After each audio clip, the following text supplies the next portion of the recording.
सैयदना अनस बिन मालिक रज़ी अल्लाह ताला अन्हु से रिवायत है कि नबी करीम सल्लल्लाहु अलैहि वसल्लम ने इरशाद फरमाया कि जिस मुसलमान ने कोई दरख्त लगाया और उसका फल कोई आदमियों ने या जानवरों ने खाया तो उस लगाने वाले के लिए सदका का सवाब है।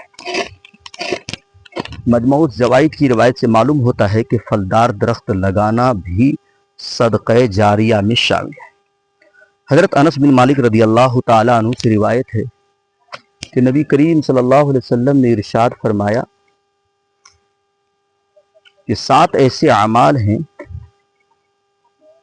कि जिनका सवाब मरने के बाद भी मिलता रहता है, हालांकि वो कब्र में होता है।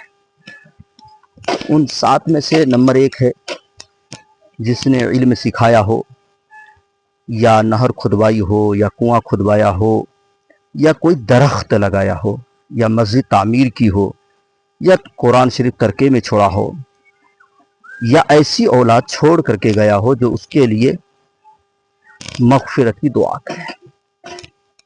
तो फलदार दरख्त लगाना सदक़े जारिया में शामिल है और इससे आबो हवा भी साफ शफाफ मिलता रहता है।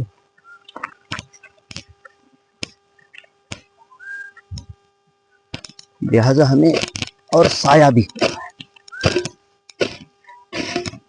इसलिए ये जामुन का है पेड़, फलदार दरख्त लगाना फ़ायदा से खाली नहीं। ये आम का पेड़ है, मैंगो का पेड़ है,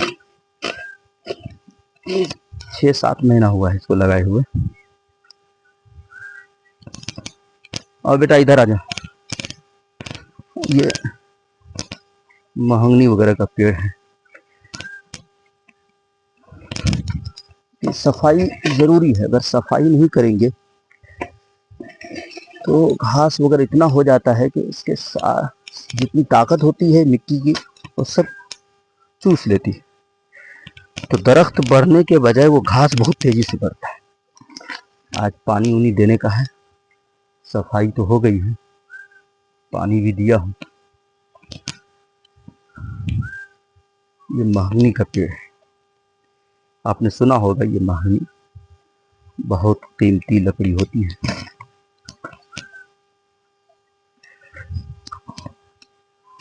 और ये जामुन का बड़ा बड़ा जंगल हो गया है, कई दिनों से सफाई नहीं हुई, जंगल इतना हो गया कि क्या करें, हफ्ता में 1 मरतबा, 15 दिन पे 1 मरतबा सफाई करना पड़ता है।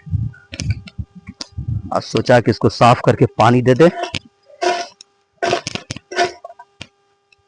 तो फायदा हो जाएगा, वरना हम पानी देते रहेंगे और घास सारी ताकत जज्ब करता रहेगा तो दरख्त को फायदा नहीं होगा।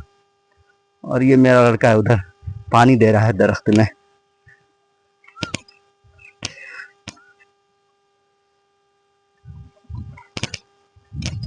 और इसमें सोचे कि इसमें आम का पेड़ लगाए।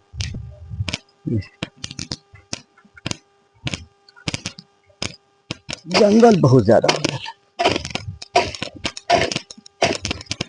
सफाई जरूरी। जब भी आप लोग दरख्त लगाएं तो सफाई का जरूर ख्याल रखें।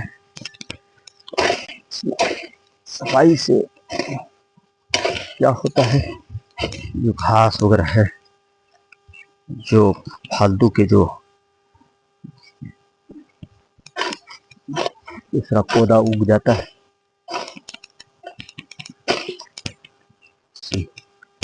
दरख्त को नुकसान होता है, ताकत नहीं मिलती।